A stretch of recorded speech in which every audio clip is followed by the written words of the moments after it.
Hello, dear friends. My name is Dennis, and you're listening the new podcast episode. I'm very glad to say hello to my special guest today, Dr. Tomas Langa. Hello, Dr. Langa. Yeah, thanks for having me. Thank you, Dennis. You're welcome. You're welcome. Would you please introduce yourself? Yes. So, I'm working as a specialist in a private practice for endodontology.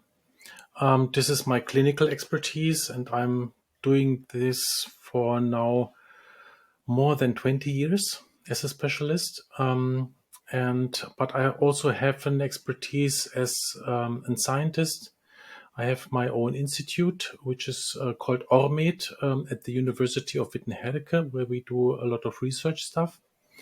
Where we also have made research about microscopes. I think this is something that you are very interested in. That's right, yes. And the third thing is that I'm also a lecturer, so I'm doing a lot of continuous educational courses for dentists in Germany, but also around the world.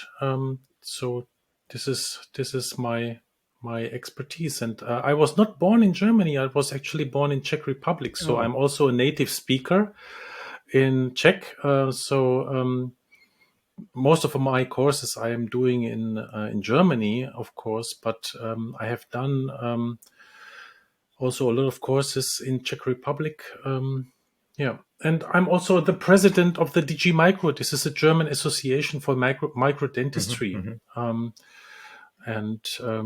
So this is my life, and mostly it's dedicated to microscopic dentistry, also in ergonomics in dentistry, but for patients, endodontics.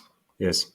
How important is actually the microscopic dentistry in these days? Is this can we imagine without it a quality dentistry? I mean, of course it can be imagined, but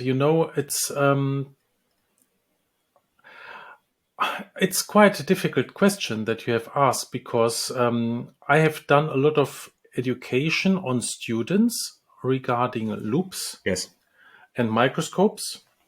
And typically, if you show, and I love to do courses on students in the first year at dental school, I've organized courses where they make their first examination of the patient, and they have to do the exam vice versa.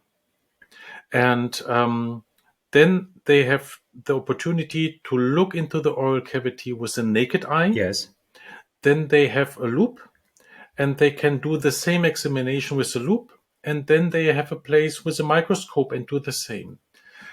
And mostly all of the students that underwent this kind of training by me, they say we cannot imagine any dentistry without magnification, because it was so obvious for them to see. And they were like unable to make a diagnosis without any magnification. But I also have experienced that out of these semesters that I have trained, not all dentists were aiming for offices with a microscope or buying microscopes. So over the time, they found out that maybe dentistry is too difficult to do with a microscope. Which it of course is, because with a microscope, the amount of information is by fold 2 increasing. So if you have 2-time magnification, you have 4 times the information that must go through your brain. And not every dentist is willing to go the hard way. Even if he knows or she knows that this is a better way to go. So a lot of dentists are trying to travel the easy roads, which is okay. but I think it's quite important to get the first impulse very early, so that you have it in mind what dentistry can be or could be. Yes. And then everything else depends on your preference. Yeah. How much you want to dedicate your work and your life. And how much is your identification with dentistry? Yes. Which alters between all groups. Yes. Today, if you ask me if magnification is the most important thing that microscopes provide, I would say no. Because we are now entering into a stage where it is very important that the dentists, especially when they are well trained, that the dentists can perform dentistry in a healthy environment even when they are 60 plus years old. Okay. Because we have the demographic pyramid is not present anymore. Yeah. We have a pyramid that is staying like this. Yes. And what we see through all academic fields is a lack of students. Okay. So the semesters are getting smaller and smaller. Okay. Because also we have less people to study all the different subjects at the universities. I see. Isn't that amazing? Yes, this is amazing. So if you ask the universities, every university has a problem to get enough students. Okay. This is remarkable. And I think that this was also boosted a little bit by Corona. But this is a trend. And therefore, just to keep the level of dentists the same, we have to perform dentistry into a higher age. Yes. And if you ask dentists why they are quitting doing clinical dentistry, then the number one argument is because I have problems with my posture, because I have problems with pain in my muscles, in my back, because I have problems to see the things. Yes. Yeah. And if you look what can solve this problem, then you see the microscope can do it. It can do it with your vision. Yes. It can do it with your posture. But to do so, you need a total different operatory room, total different training, also of the dental assistant. And this is something that we are doing at our clinic. So I'm doing one-on-one courses with dentists at our clinic in Essen in Germany on dentists that would like to learn together with their dental assistant to perform dentistry under the microscope. Not only endodontics, but also preparations, composite restorations, and all the different stuff. Yes. And this is, I think, something that will make the microscope more and more popular over the next 2 decades, because this will be the very hard decades where the baby boomers are getting retired. Okay. Yeah. Because also, if you look at this from the point that most of the baby boomer generation have their own teeth kept in their cavity. Okay. They don't have any prostheses anymore. They have, if you look at people that are now 65 or 70, they have over 20 teeth in their mouth. If you were looking 1, 2, 3 decades before that, people had removable partial dentures. Yes. And not so much teeth. Yes. And the more teeth you have in your oral cavity, the more you are in the necessity to maintain these teeth. It's not only the patient as a subject, it's the patient as a subject multiplied by the teeth that he has in his own oral cavity, what leads to demand in dental treatment. And therefore, I'm finding it quite difficult to perform everything that dentistry can do in keeping teeth healthy, with keeping just the amount of dentists constant in a society. So therefore, I'm looking forward for my professional life to make it very comfortable to perform, to love what you are doing in your professional life, and keep yourself and your team healthy, so that you love to perform these treatments even when you are 60 plus, or even if you are 70 plus years old. Not for the money, but for the necessity, and also to be a part of the society. Yes. Okay. Obviously, working with microscope make better results and better quality. What kind of microscopes there's on the market, and what have to look out or watch the dentist by looking for a new microscope? It's interesting. If you are looking what was the first operative microscope in dentistry, then you have to go way back in history. The first microscope that was used in medicine was installed in a dental office in 1907. Okay. In 1907. Over 100 years ago. This is more than 100 years ago. And it was installed in an office by a dentist called Shirley Bowles. And the reason why this microscope was introduced in this office is that this dentist has treated a biologist who was working with a microscope to describe small animals with a binocular microscope. And this binocular microscope was invented by Carl Zeiss in Jena 3 years before that. In the year 1904, this microscope was invented. And this patient has a caries, and the dentist was unable to see after the excavation if the root canal was open or not. And then the patient gets pain, and he says, you need a microscope, because under a microscope you can perform a clinical treatment, you can manipulate everything, and you are 100% sure if the pulp is exposed or not. And this biologist helped the dentist to install this microscope on a special mount ceiling, and this was published in the Dental Cosmos. And if you like, I can send you this paper as an original. Of course, thank you. Yes, and you can share it by a link to your podcast. My podcast.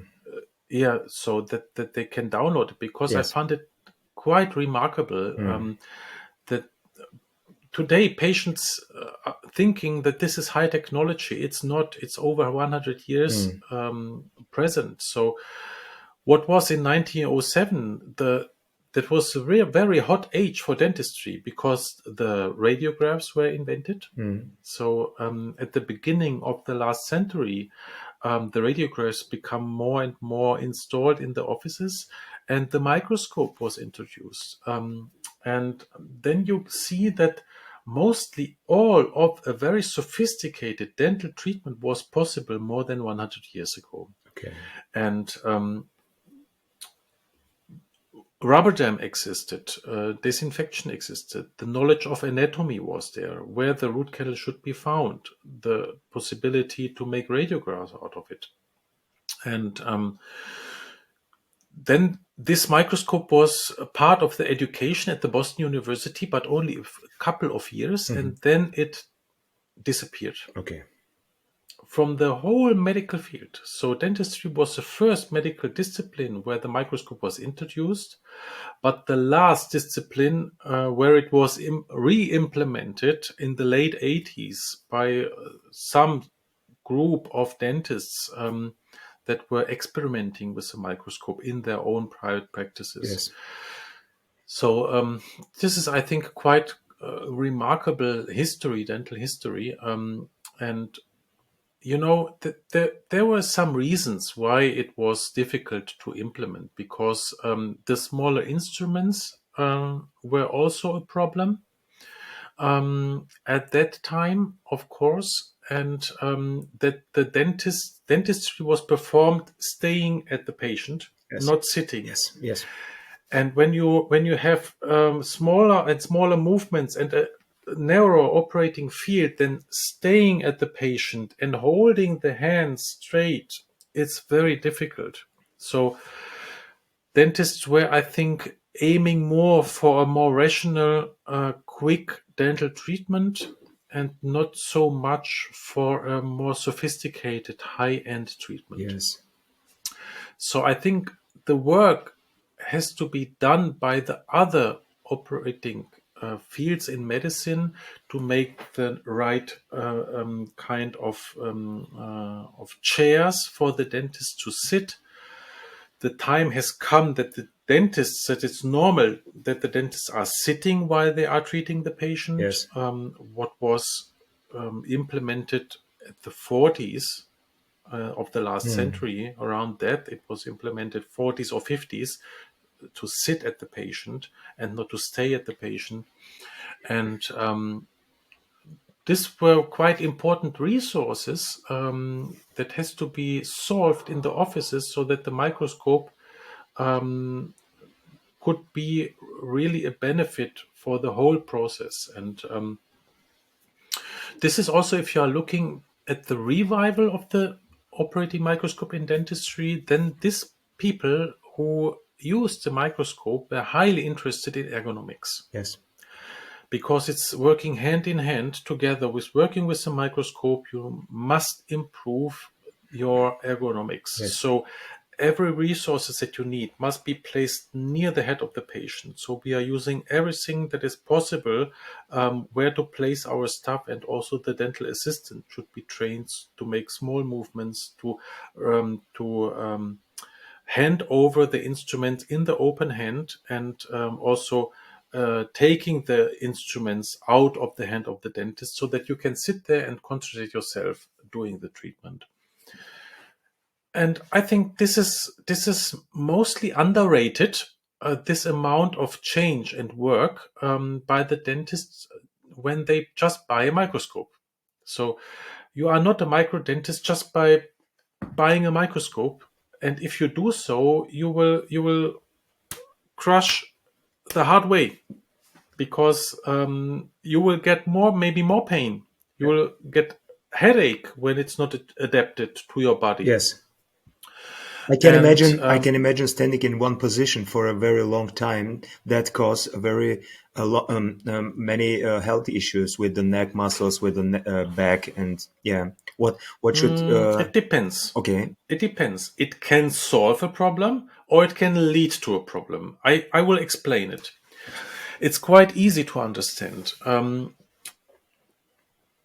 If you are looking at the neck, then we have the discs. Yes. In our neck, and we have the muscles that are moving, and the discs, they are not filled with blood vessels.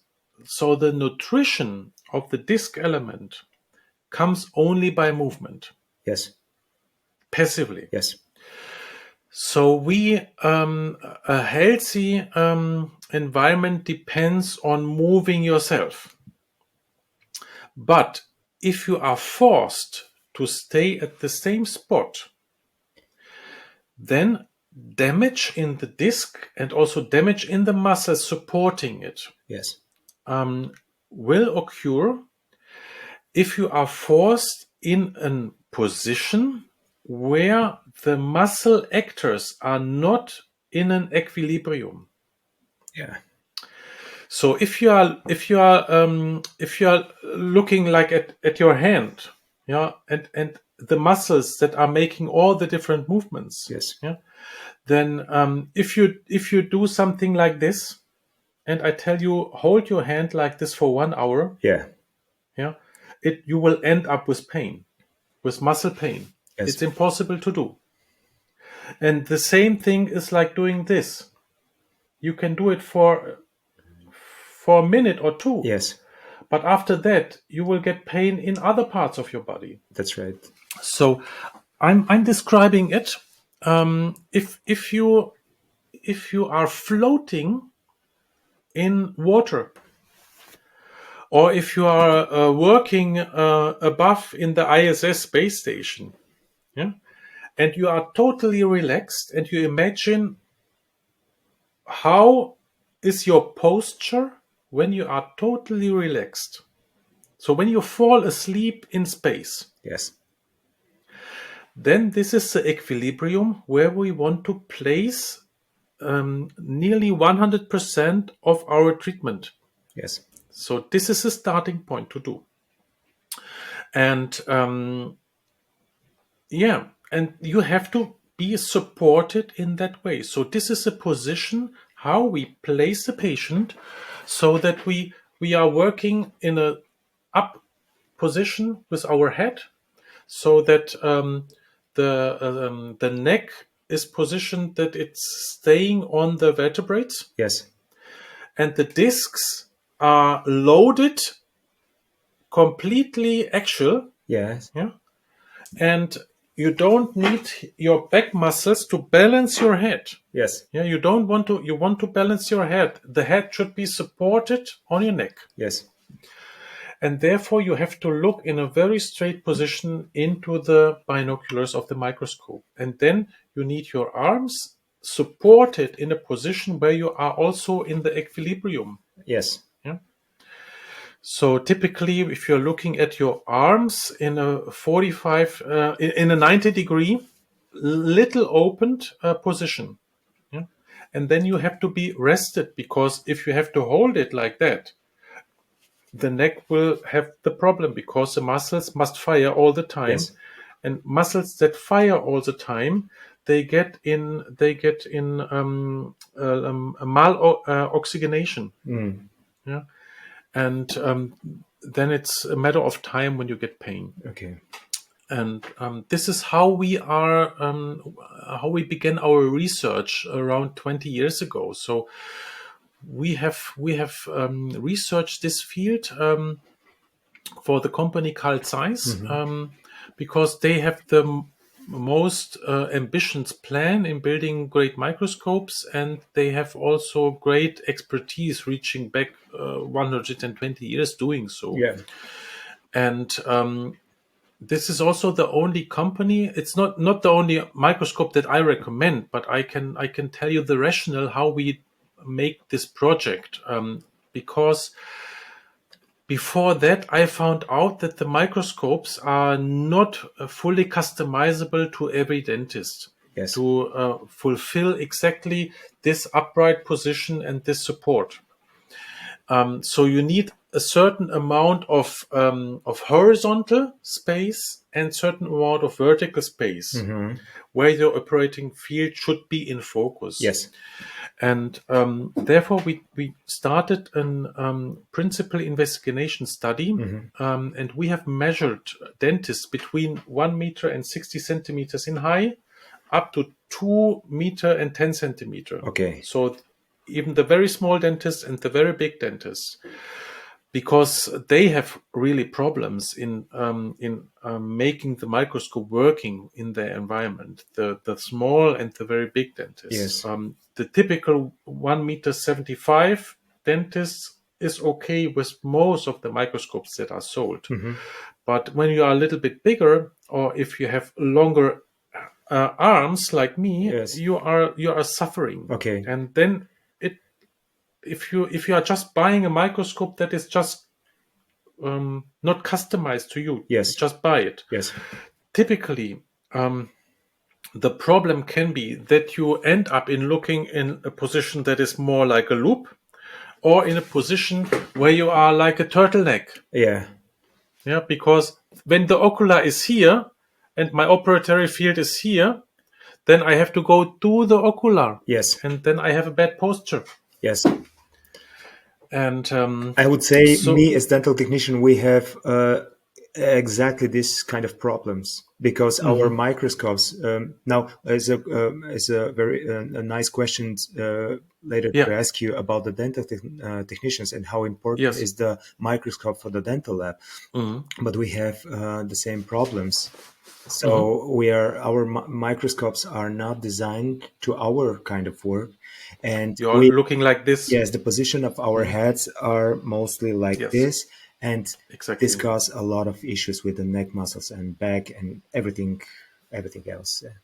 Exactly, you name it. Yes. The microscopes sold for the dental technician, they have the problem that they have a 45-degree eye tubus. That's right. And therefore your head has to be in a 45-degree. And from ergonomics, we know everything that is below 20-degree leads to problems in the neck. Yes. So 20-degree for a long time is bad for your neck. Yes. The weight of the head increased with over 40% when you have just 5 or 10% of... Yes. Exactly. And this can be solved by having different kind of tubes mounted. So they are like 180 degrees or foldable tubes that are sold, or extenders that you can place. And this must to be like custom fit for every situation. And when it's custom fit, it's total paradise. Yeah.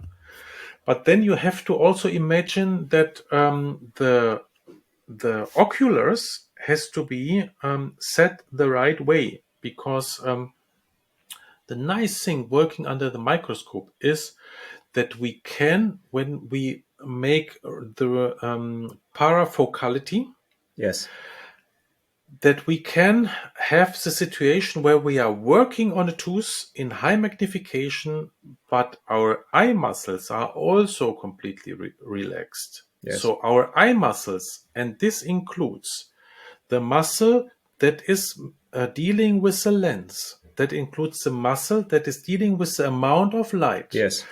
That are the muscles that are dealing with the positioning of the eye. Yeah. All these muscles must be in also in an equilibrium, and then you can do it for hours, and it's the most relaxing thing that you can do. It's like walking around and looking on faraway objects. Yes. And this is something that people can do the whole day, walking through the nature and looking at something that is happening on the horizon. Yes.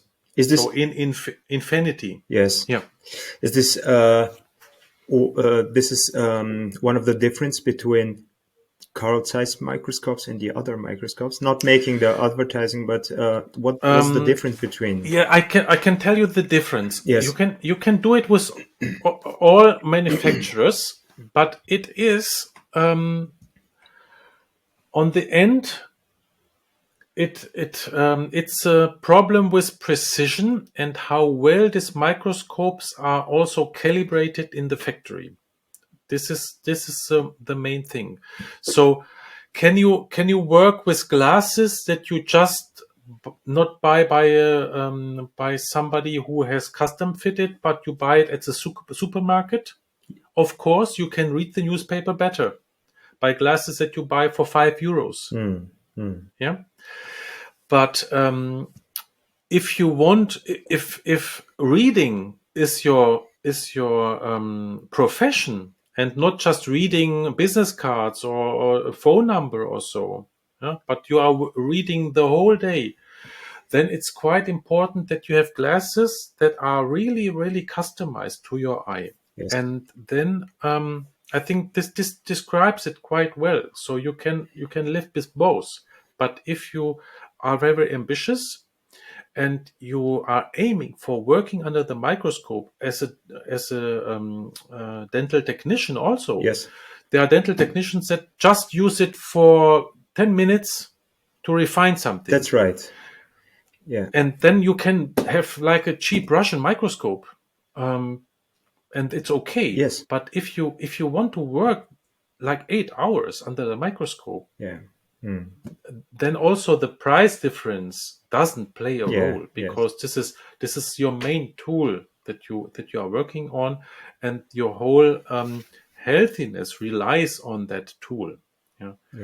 And so what is doing the higher class company? What is the difference? The difference is that they have superb optics that are, before the microscope is sold, they are calibrated through the whole system. So when the microscope is finished, or the partial components of the microscopes are finished, everything is well calibrated, so that there is no offset. That there is high image quality, not only in the center, but also at the corners of the image. And that when you are setting up your dioptries, or you are setting up your pupillar distance, then you can go with your prescribed pupillar distance that was measured, and exactly you can adjust it on the microscope, and it will be the same. On cheap microscopes, you are setting up 65 millimeters as pupillar distance, and then when we are measuring it, it's not right. So I have consulted dentists that I have measured their eyes and said them, okay, you need 65 pupillar distance. They calibrated it under microscope, but it was 62. Is this possible to make by yourself, or there's we need a specialist who need to come and make all the calibrations? Well, you can do it, but you need the knowledge, I believe. You need the knowledge for all this. Yes, the problem is, of course, the knowledge today is very open and can be accessed, but if like the oven that you are using as a dental technician, if it's a digital oven, and you ask me, when there is something damaged, can I fix it by myself? Of course you can, because it's built by man, and man can fix it. But if you don't want to be the expert in solving this, then I would say buy the expertise from somebody else, because setting up a microscope is something that the dentist is doing one time in the lifetime. And then you can, if you are very ambitious and you want to know about the technology, then go for it. But if it's just customizing something, a device on your body, it's a one time in a lifetime thing, because your body will not change. And then I think it's wiser to have it done by an advice from somebody who is doing it all the time. Someone who's professional in this area. Yes. Okay. Dr. Lang, before we started to record our podcast, we talked about endodontology, and you said one of my questions is, what is new in the world of the endodontology? And you said this maybe will be a great idea to make a new podcast, but still, could you please explain what is really the new in the world of the endodontology? And of course, you had also a very interesting tema about implantology versus treatment. Yes. I think both topics is like another podcast that will be like 45 minutes long, but I can just go quick through the rationale. So what is changing in endodontics? There's changing a lot in the last 10 years. The field of endodontology has evolved dramatically in solving very individual problems of the patient. Why? Not only because operating microscopes is becoming more common, but mostly because cone beam CT gave us the ability to see what's inside the tooth before actually we are drilling it on. Yes. And this is changing everything. So what we are doing today is like backward planning. So before we start opening the tooth, we are scanning it. And we are looking at, okay, where is the actual problem? what should be done and what is the least invasive way to solve the problem. Yes. And then you have a lot less tissue damage and you have a much, much safer treatment. Yes. And this is especially so key because we are entering the stage where the baby boomers are becoming older and older with a growing amount of teeth that must be saved because this patient has a lot of teeth. And a tooth is much more complicated to be root canal treated when it's old than when it's young. Okay. And because of treating caries in early, that means that the root canal treatment will be postponed to the last third of the lifetime.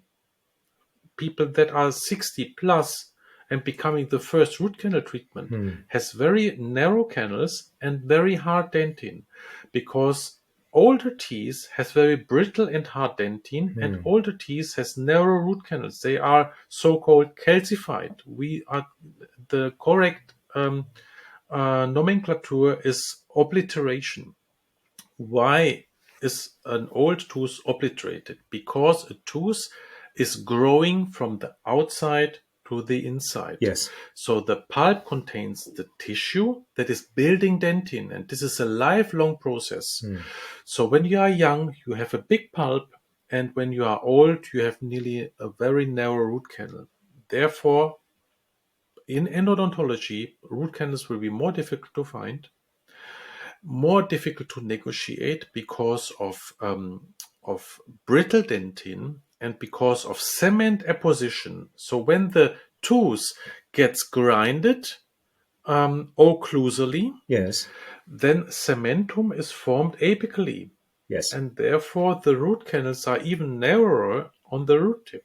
So endodontology is becoming more difficult, and therefore we will see it more coming into the hand of the specialist than into the general practitioner in the future. Okay. Do we have this technology to scan the tooth? Yes. And yes. We already have it. Yeah. So that's mean we can save much more tooths from a canal treatment. Definitely. Yes. So obliteration is no more an issue. We can also do guided endodontics, so that we can use like drill guides or fully guided endodontics to guide the dentists where the root canal opening is, and this is all possible. This is something that we have investigated like 5 years ago. If the listeners of your podcast are very interested in science, then they can visit our website, ORMED.net. There they can find, and it's in English language. So the whole website is completely in English. And there is a whole catalog of our publications from the microscope up to the guided endodontics, where we also were part of investigating this. Yes, I see. Okay, one more question. What do you say about this root treatment tools who are cause other health problems in the human's body? Is this true? Is this something true in this, or what do you think? Yes, there was like a Netflix film, Root to Disease. That's right. That was like 2 or 3 years ago. It was going skyrocket in the social media, and there's a truth about it, but it's falsely interpreted, and I can tell you that when I'm looking at radiographs, very seldomly I found a root canal treatment that is performed superbly. Yes. And I can ask you a question. If a dental technician would build crowns on impressions Yes. that don't show the margin of the tooth. Yes. and you would be forced to do crowns on it. You cannot see the margin because the impression is so bad, because it was bleeding and you see nothing. You see maybe only the upper part of the prepared tooth, but great. it's a total mess in the margin. Yes. Can you make crowns on that models? Of course you can. Yes, sometimes we ask if it is possible to make a new impression, but sometimes this is of course not possible. So we make the crowns with the information we have, and of course then we actually do not know what happened under the crown and in the margin line. So, and I can tell you, if you were able to be next to the patient when the crown is cemented and can check the conditions of your crown, you will be very frustrated. Okay. Yes. And you know exactly what will happen in the future with such crowns. Yes. Yeah. So you will have a lot of inflammation around that, minimum. You will have more risk of caries, of root caries. And you will have more risk of severe periodontal problems on that teeth. And if you are forced, you can make it even worse. If you are forced to make a crown without the jaw that is occluding,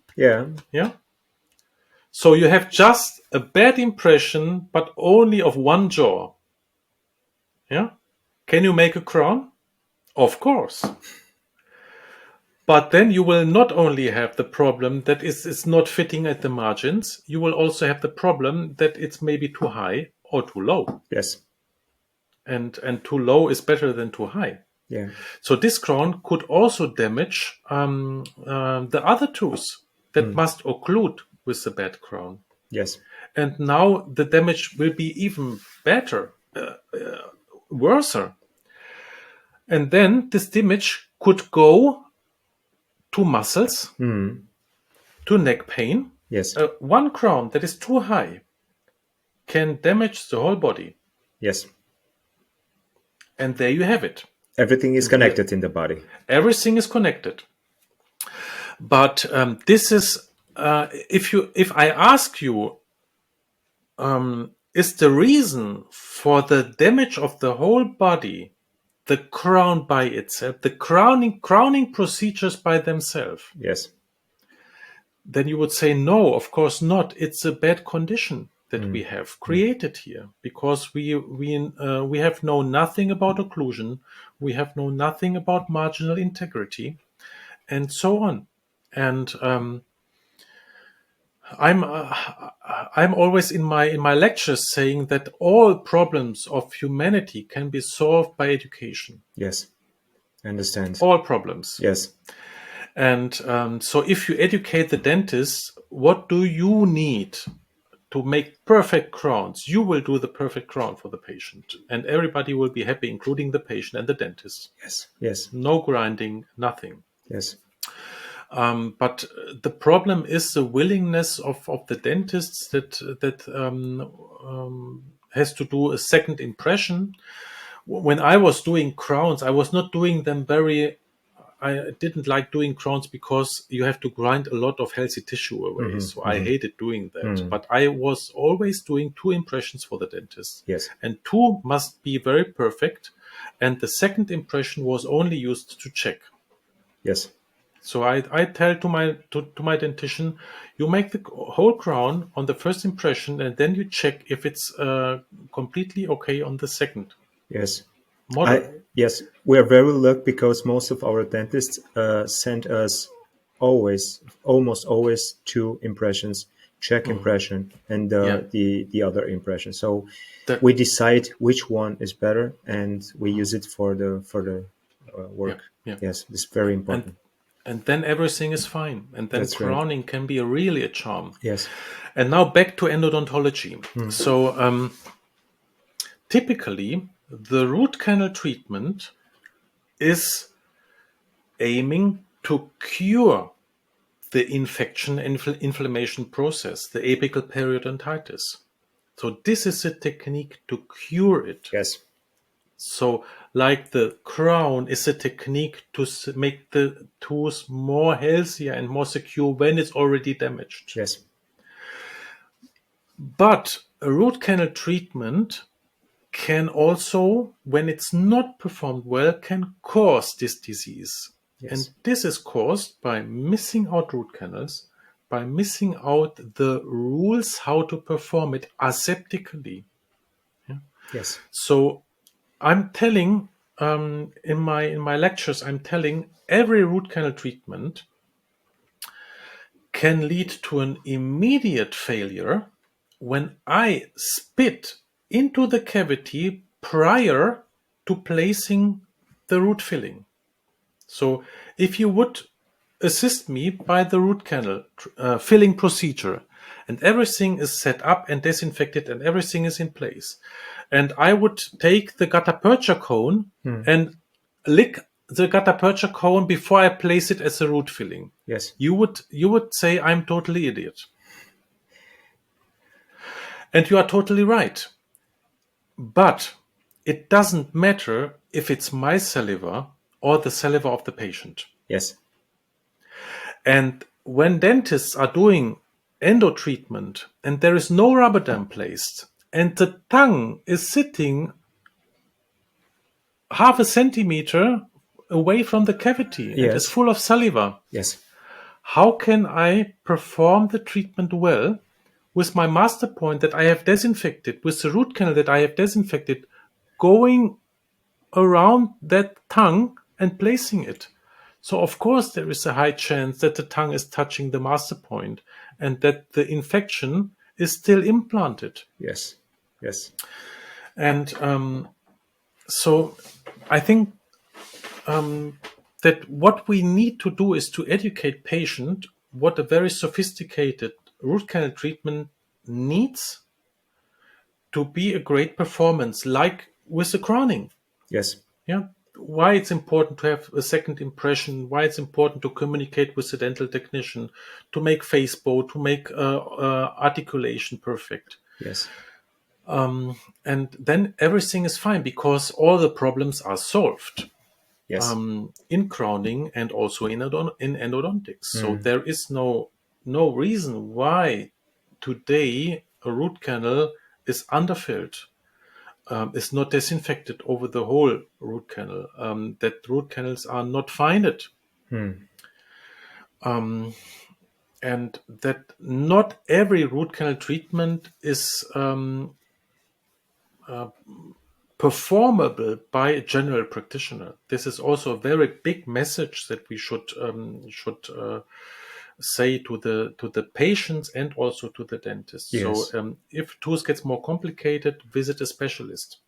Yes. And therefore, I was quite happy that this movie was done, but it was then removed because I like to talk with the patient about it. Because people that are not so into the field, they like to say it's the procedure by itself that makes that damages your health, but it's not. It's the infection that is not treated. Yes, I see. Yeah, and what's also very important is to understand from the biological point of view that the connection between a tooth and the bone, it's a very unique connection, and that this is the only possible connective tissue that can maintain a tooth over decades healthy. And it doesn't matter if it's endodontically treated or not. An implant is not connected by a biological tissue. It is connected by a pathological process which is called ankylosis. Yes. And bone is constantly remodeling itself. Therefore, we can make age determination on our bone. And it's impossible that you place an implant in somebody who is 35 years old, that it will sit there comfortably when he is 70. Yes. It's impossible. It's the same impossibility if I'm placing a screw into a tree that is still alive. For a short period of time, it will function, but on a long period of time, it will not function because the tree is constantly changing and growing. Okay. And is there a perfect age to put the implant, or? Yes, it is the perfect age, but you have to first figure out when the patient will disappear, when he will be dead. And then 10 years prior, you can place your implant and you are fine because it will be the last implant that he needs. Okay, I see. Yes. And the whole field of medicine knows that, and therefore they are dealing with exactly the same problem with making the joints, yes, the artificial joints. Mm-hmm. So if you need, so we are trying to keep as many parts of a defected joint alive when you are in the younger age and working more with muscles and with biology. But if you are very old and you get your joint broken, then you have to then you can replace the whole joint and it will be okay because it will last 10-15 years. Okay. So if you are like 75 or 80 years old, of course this is a really great treatment. But if you are in a younger age, and also if you are also aiming to do sports and to work more with your muscles, yes, then it's very important to not rely on really dead structures, because the artificial joints are dead structures. And a root canal treated tooth is not dead because the cellular integrity is still alive. Yes. So the periodontal ligament cells are the same in root canal treated tooth and in vital tooth. Yes. Yeah. Yes. Yes. And this is a joint that we need to keep healthy, and this ensures the lifelong function of a tooth. It's a joint. I think this is very, very interesting, and for sure will be great if we make a new podcast episode just to explain more of this. And I would ask you one more question, maybe the last question. What your personal opinion? What do you think about the old amalgama obturations? What do you think about it? Because for most of the patients, we have also very lot of listeners who are patients. And what would you say about amalgama and using amalgam in the root canal is a bad thing to do. Yes. Autograde and retrograde, because you cannot remove it. And it also discolorates the dentin quite much. So you end up with really black roots when you place amalgam directly into the root canal system. Amalgam fillings are chemically quite easy to understand what they are causing for the patient as a harm. And this is less a harm than patient think. Amalgam fillings are long lasting and easy to perform, and therefore they play quite a role in the easy dentistry. Typically patients don't like them because of the appearance. With modern composite resin restorations, we have an alternative to amalgam fillings that is lasting as long as amalgam, but it's more complicated to make it last as long. An amalgam, if you're pressing it into a moist cavity, then it will last for decades. If you do the same with composite, you will end up with a big mess, because composite restorations must be placed in a dry environment in an incremental technique, and then they shine. We have published, it's quite some years ago, a study where we have analyzed composite restorations over a period of 29 years. And they end up with a remarkable serving time over this long period. So the listeners that are highly interested can go to our website and can download this publication, which was published in the Journal of Dental Research. So composite restorations are very safe and very reliable and very long lasting. And the appearance is like an undamaged tooth, and therefore they should be favorited, but they need a secure underfilling to not harm the dental pulp. Yes. Because modern dentin bonding agents, especially when you are near the pulp, they can harm the pulp and you end up with a pulp necrosis if you are not making an underfilling, under composite restoration. So this is very important. Under an amalgam filling, if you leave out the cement filling under that, people will have more like warm and cold sensitivity, because silver, the cold will go directly into the dentin, but it will not harm the pulp at all. It's not toxic to the pulp. But a modern composite bonding agent are quite toxic to the pulp, and therefore you have to deal with that, which can be done very well, but it has to be done. And there is also the thing, it takes time, so you cannot make a quick composite restoration. Yes. And then you end up in, the dentistry is quite more sophisticated then, but it's a more difficult kind of performance that leads to higher cost, that of course the patient must pay for that. Yes, understand. Okay, so I would say the patients should be not so scared if he have amalgam fillings, and especially that the most toxicity is more in the dental team that is making the fillings, because when you are drilling them out or when you are placing them, then you can eat amalgam without harming yourself, because in your stomach it is not resorbed at all. Only the vapor of the mercury can accumulate in your body, and then it will also accumulate in your nervous system, and this is an issue, but typically not for the patient. When the filling is one time it is in place, then it doesn't lead to any problems at all. For the patient, typically.